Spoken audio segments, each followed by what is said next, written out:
자, 오늘은 그 로봇 관련주 좀 보려고 그래요. 어제 레인보우 로보틱스를 보고 있었는데 그냥 상한가를 갔습니다. 사실 우리가 살 만한 종목은 아니었었어요. 왜냐면 저 이제 월봉이 높은 종목을 좋아하지 않기 때문에 잘 안 사는데 어쨌거나 상한가를 갔고 요렇게 이 15만 원대를 잘 못 뚫었던 친구였거든요. 여기를 그냥 어제 한 방에 뚫었고 50주 신고가를 찍었기 때문에 이제 15만 원대만 이틀하지 않으면 왼쪽에 매물대가 없어요. 원래 단기 나타 하시는 분들이 사실 어제 같은 날 좀 뭐 쫓아가 살만한 이슈가 몇 개가 있었죠. 그 어제 같은 경우 이제 삼성에서 반도체 관련해서 이 뭐라 그래야 되나 자동화 이런 거 이런 로봇을 투입한다는 얘기가 있는데 사실 이게 뉴스의 참조 참고상에 진짜 이런지 아닌지는 몰라요. 뉴스기 때문에 이렇게 반도체 생산에 로봇 투입을 한다고 합니다. 이런 것 때문에 레움 로보틱스가 그냥 상한가를 갔죠.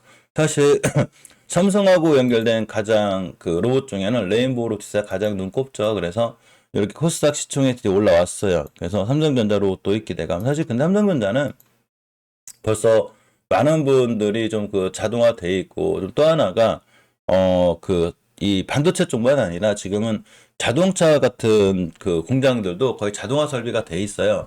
그러니까 이제 사람이 하다가 로봇이 하는 게 아니고 거의 대부분의 이제 큰 일이나 무거운 일을 로봇이 거의 하고 나머지 좀 세밀하거나 예민한 부분을 지금 사람들이 하는 뭐 사실 공장 자동화 쪽은 어느 정도는 이제 계속해서 이루어지고 있는 상태거든요. 자, 그런데도 불구하고 어제 삼성의 이슈와 함께 로봇주가 뛰었죠. 사실 이 섹터가 지금도 바닥바닥거리는 애들이 있어요. 이 섹터는 순환매를 이루어 놓게 되는데 이렇게 로봇 섹터가 굉장히 바닥에 있었다는 거죠. 지금 근간에는 뭐 2차 전지 많이 올라가 있는 상태고 양극재가 그 에코프로 뱀이라든가 더 올라갈지 안 올라갈지 그런 거 몰라요. 뭐 포스코라든가 많이 올라가 있고 또 하나 각종 테마주들 뭐 맥신이라든가 초전대체라든가 양자 컴퓨터 관련주들도 방방 날아가다 위에 있죠. 그리고 화장품 관련주들도 한번 빵 때렸다가 어느 정도 곧 중간쯤 자리에 위치해 있고 이렇게 로봇 관련주라든가 제약 바이오주들 특히 이제 게임주는 완전히 바닥에 있고 근데 사실 게임주에 대한 전망이 아주 막 밝진 않고 게임주는 보통 겨울쯤이 돼야 강해지는 그런 상황이 돼요. 자, 그런데 이 중에서 제일 못난이었던 그 제약주와 로봇주와 이런 친구들 중에 제일 먼저 뛴 애가 바로 이렇게 로봇주가 돼요. 반도체 섹터도 한번 뛰었다가 한번 지금 조정을 받고 있다. 이렇게 생각해 보면 되죠. 자, 어쨌거나 로봇주가 강하게 반응을 해줬는데 사실 몇 가지 이슈가 더 있어요. 이 두산 로보틱스가 이렇게 상장 이슈가 있죠. 그죠? 이렇게 이제 9월 셋째 주에 두산 로보틱스의 청약이 이루어집니다. 9월달 셋째 주 얘기하는 거예요. 이런 두산 로보틱스의 어떤 그 상장에 대한 이슈가 로봇주에 다시 한번 훈풍을 불 수 있는 확률이 있고, 자, 뉴로메카가 이 하나의 협동 로봇 관련주거든요. 실제 로봇 관련주 중에 다른 친구들보다는 이 협동 로봇이라고 그러죠. 이게 사람하고 같이 협력할 수 있는 로봇들, 뭐 이렇게 물류를 배송해 준다든가, 아까 알려드린 공장에서 뭘 만드는데 사람을 도와서 이렇게 같이 할 수 있는 이런 상황에 있는 로봇들이 굉장히 협동 로봇이라고 그러는데 이런 주가들이 굉장히 강해졌죠. 뉴로메카를 좀 보시게 되면 레인보우 로보틱스는 이런 데만 안 끼면 되고 뉴로메카 같은 경우도 어제 굉장히 강하게 반응했고 이 친구는 시간에 좀 올랐을 거예요. 다른 친구들은 시간이 좀 떨어졌거든요. 이 친구가 2.8880% 올랐는데 사실 뉴로메카의 월봉 H도 굉장히 낮지는 않아요. 그래서 이 친구를 막 신규로 지금 사가지고 내가 물렸는데도 불구하고 나 장기 투자할 거 해서 물리시면 안 될 것 같고 여기 변곡점이 하나가 있어요. 38,400원대인데 이런 자리를 깨지 않아야지만 이 정도까지 갈 수 있어요. 여기를 깨게 되면 당연히 손절이죠. 그죠? 월봉 H가 낮은 게 아니에요. 레인보우 로틱스도 그리고 이제 뉴로메카도 뛰긴 했는데 가만히 보니까 트라이텍도 상한가를 가버렸죠. 예전에 제가 트라이텍 얘기할 때가 언제였냐면 이 월봉 바닥 여기 있을 때거든요. 여기 있을 때 트라이텍을 잘 보고 계세요. 그래가지고 사실 이만큼 올라가서 어제 빼버렸어요. 얘를 빼버렸더니 쫙 날아갔더니 어디까지 갔냐면 여기까지 갔어요. 예, 굉장히 오랫동안 횡보한 친구예요. 이만큼 이걸 버티기가 힘들었겠죠. 그런데 가만히 생각해보면 역시나 월봉 바닥권에서 주식을 샀을 때가 얼마나 강력한지를 정확하게 보여주고 있죠. 이런 자리들에 밀렸을 때 가만히 있는 게 얼마나 중요했는지. 그러니까 주식은 바닥에 샀으면 믿고 참고 가만히 있는 게 생각보다 굉장히 중요하다는 얘기인 거예요. 하루하루 일일 비하면 하나도 못 먹죠. 자, 그런데 몇 가지 종목들이 좋은 흐름을 가져가고 있어요.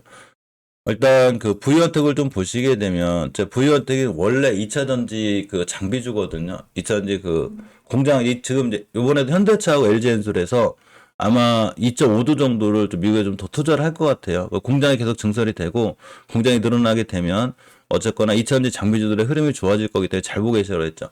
VH원텍 같은 게 또 그런 이차전지 쪽도 그렇지만 자동화 설비로 관련한 어떤 로봇 관련도 연결이 돼 있어요.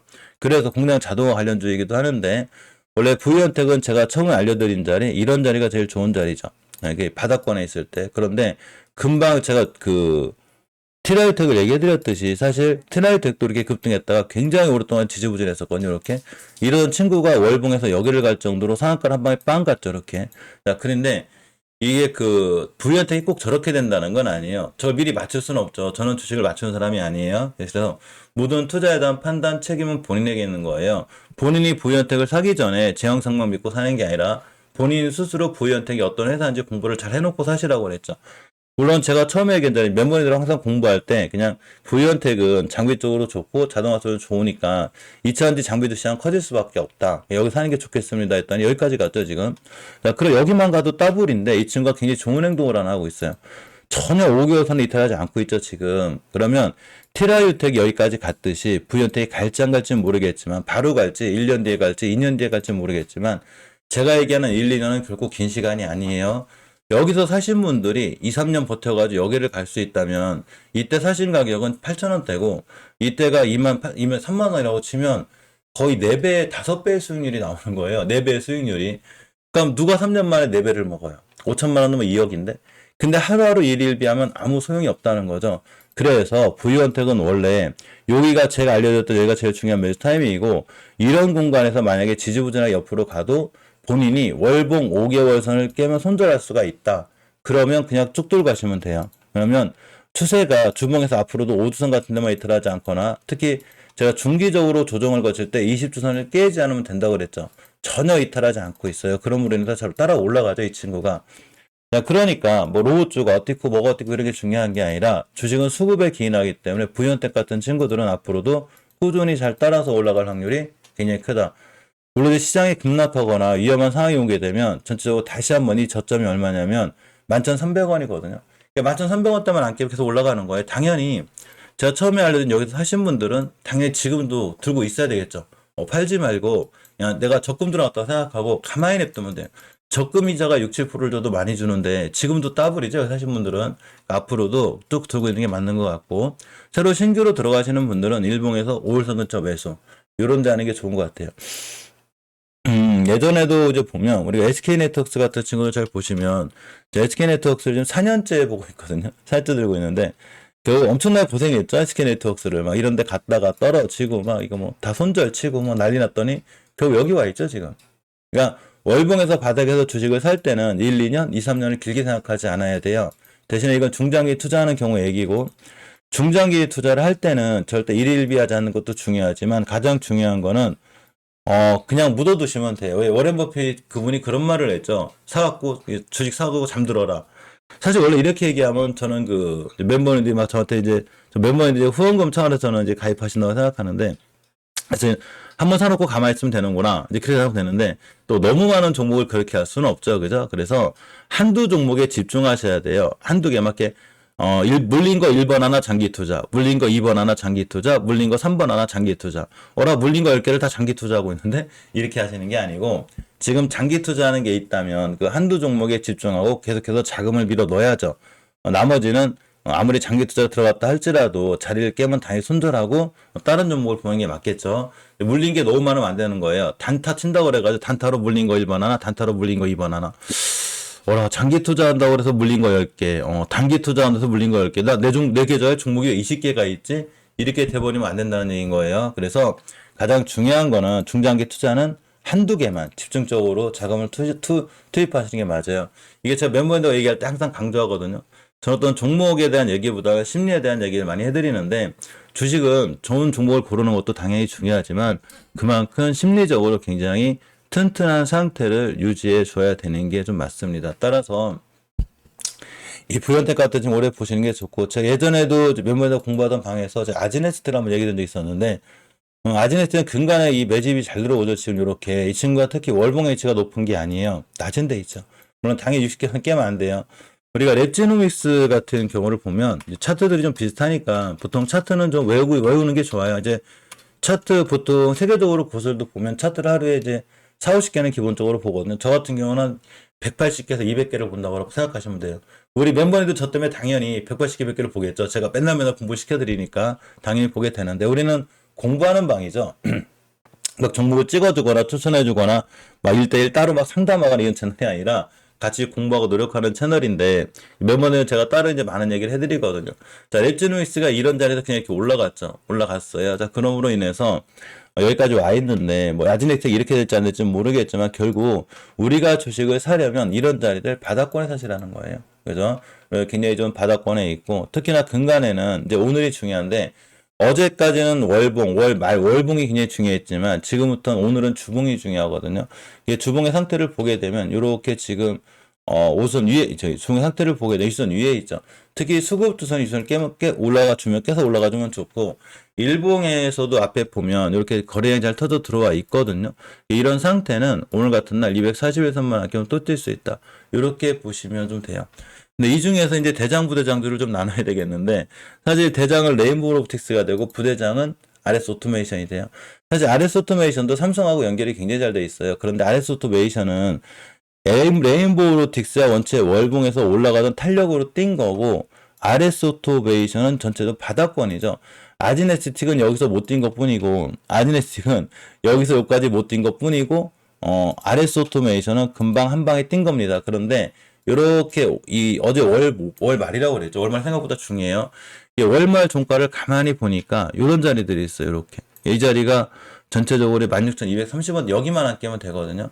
일단 매물대를 뚫고 나간 거예요. 물론 어제 상따 했거나 이러신 분들은 손실권에 있긴 하겠지만, 상따 아무나 하는 거 아니죠. 위험해요. 단기로 보셔야 되는 건데, 일단 오늘부터 16,200원대만 깨져면 되고, 대신에 16,200원대를 깨게 되면 뒤도 돌아보지 말고 일단은 손절 치고 생각하셔야 돼요. 왜냐면 아까 알려드렸듯이 저 같은 경우는 주식은 월봉 바닥에서 사는 게 굉장히 중요하다고 그랬죠. 샀으려면 여기서 출발할 때, 어제 땅 출발할 때가 언제였냐면 월봉 바닥에서 출발할 때 어제 여기서 하셨어야 되는 거예요. 잘 보고 계셨다가 어제 저도 매물 아침에 보다가 어제 제가 제주도에 있는 바람에 실박을 일찍 젓는 바람에 이해를 못 해드렸는데, 이따가 8시 30분에 만나서 다시 한번 이 공부를 한번 할 거예요. 시장 정리를 좀 해보고, 그래서 어떤 종목을 우리가 좀 공부를 많이 해봐야 되나 이런 얘기를 좀 해볼 건데, 이렇게 보시게 되면 일봉에서 보게 돼도 역시나 앞전의 매물들 뚫고 올라가는 이런 상황이 되게 되죠. 그래서 아마 오늘 같은 날은 어제 종가 이런 데만 깨지 않으면 되고, 대신 어제 종가를 깼을 때 16,200원, 300원대를 이렇게 절대로 깨면 안 된다. 이렇게 생각하시면 봅니다. 두산 로보틱스의 상장으로 인해서 두산이 좋아질 것 같긴 한데, 두산의 위치도 어차피 만만치 않아요. 대신에 매물대를 다 뚫고 나오고 있기 때문에 일봉에서 5월선 같은 데 깨지만 않으면 한두 번 또 오늘도 급등할 수 있다. 대신에 이 친구들이 중장기적으로 아주 길게 봤을 때 로봇주가 우리한테 올 수 없는 밖에 시장이지만, 사실 로봇주 중에 꽤 올라간 애들이 많아요. 지금 많이 뛴 애들이 많은데 로봇 관련주 중에서도 안 뛴 애들이 많거든요. 뭐 부현택도 아직 많이 올라간 것도 아니고, 뭐 티로보틱스는 이제 뭐 많이 올라갔고, 영호디라든가 뭐 에브리봇이라든가 뭐 사이맥스 이런 친구들 제가 다 매문에 공부할 때 이런 로봇주들에 공부해 보세요라고 알려드린 얘기 친구들인데, 이 친구들은 아직도 크게 뛴 게 없기 때문에 이런 로봇 관련 중에 우리가 앞으로도 관심 갖고 봐야 될 종목들이 있고, 어디서 어떻게 좀 매수하는 게 좋을지에 대해서는 한 번 더 이따가 일반 실방 끝나고서 좀 더 심도 있게 몇 번 더 얘기 한번 해보도록 하겠습니다.